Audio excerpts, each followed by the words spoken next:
We wanted to prototype as soon as possible, so the selection of particle board assembled with screws for the body allowed us to quickly and cheaply try new things. Tank treads were chosen due to their stability, ease of design, and ease of control at the cost of agility, because completion is our main goal and the speed of the run is secondary. The robot captures the video and streams it to the base station. The base station opens the port and receives the data. When the data arrives, the base station puts it into the buffer. When the buffer fills, the video is streamed back to the driver.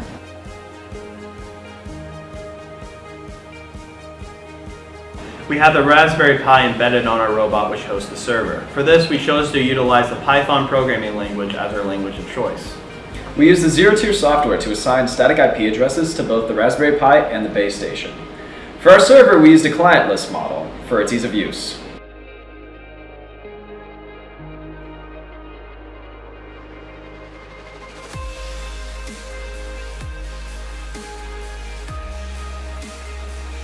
So the robot receives commands via the server and decodes the message.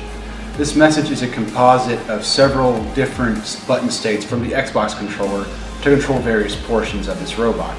For example, you hit the right trigger, you pull the right trigger in, or you pull the left trigger in, and the robot will either go forward, this way, or reverse, that way. Hitting an A or a B button will cause an arm, which is in production, to raise or lower.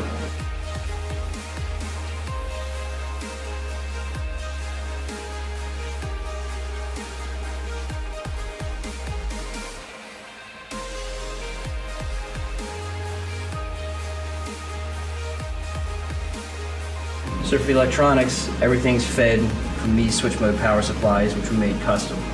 They come in from the battery over here, and they are routed through to both of the PWM controllers and to the Pi itself. The motor supply is drawn from the battery itself because it's 12 volts, and we want to draw as much power as it needs. There's two PWM controllers. One of them is running at 50 hertz to keep the servo PWM at about 20 milliseconds, and the other here is 1600 hertz PWM for both the drive motors. The PWM for the 1600 hertz feeds directly to the motor controller, and the motor controller itself handles direction using a high or low call from the Pi. Everything's a bit of a mess right now because it's still a prototype, but we're working on a Pi hat that's going to sit right here on top of the Pi, as they do, and it will clean up a lot of these jumper wires.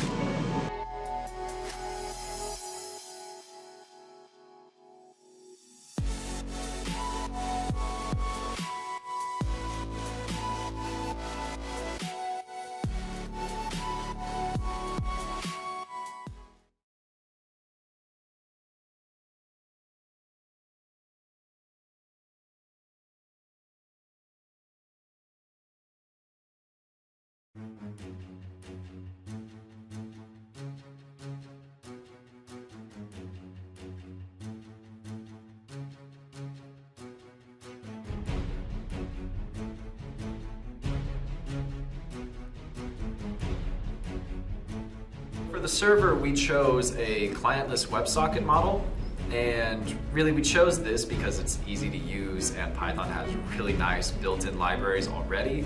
It's easy to reconnect if it ever goes down. Really, we chose this server architecture because it was easy and reliable, and that's really what you want out of the server on a robot.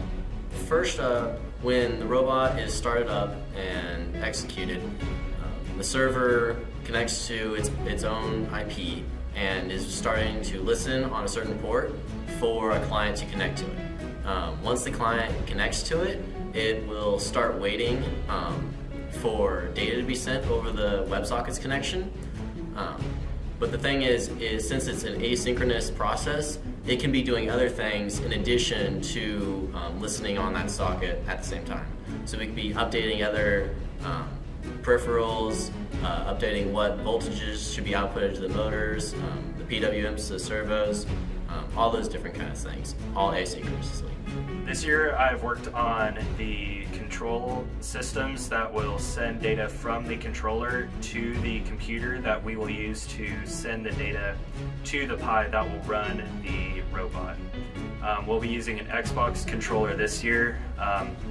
We'll be reutilizing a Python file that has been implemented in previous years to give us a baseline for the controller, and then we will fine-tune what parts of the controller we'll use for certain aspects of the robot based on the driver's preferences, what motors or servos need to be controlled by the controller, and then we'll use all that data to put together an efficient and ergonomic layout for the controller. Mostly I've done 3D modeling of parts for the robot, like for the claw, and 3D modeling the base and sides and tower to be laser cut. I haven't really used SolidWorks before, but it's nice having so many more like upperclassmen, experienced people ready to help me out. Modeling the hand has been a lot of fun to ready to be 3D print. It's difficult to get all the gears to mesh together, but we got it done. So I've worked on selecting out a battery and doing the calculations for the lights, LED lights at the front of the robot to guide us through the tunnel. So with the lights, I had to calculate and test the voltage drop of the LEDs because they were not exactly the same as what the data sheet was. And then using that and combining that with the current that we could draw, I figured out what resistor we need to put with those. With the battery, I basically picked out like a voltage that'll help drive all the components of our robot and make sure we supply enough current. My specific project for this robot has been designing a custom PCB and casing for the LED headlight. More generally, I'm also helping out working on the electrical layout and the wiring of the robot.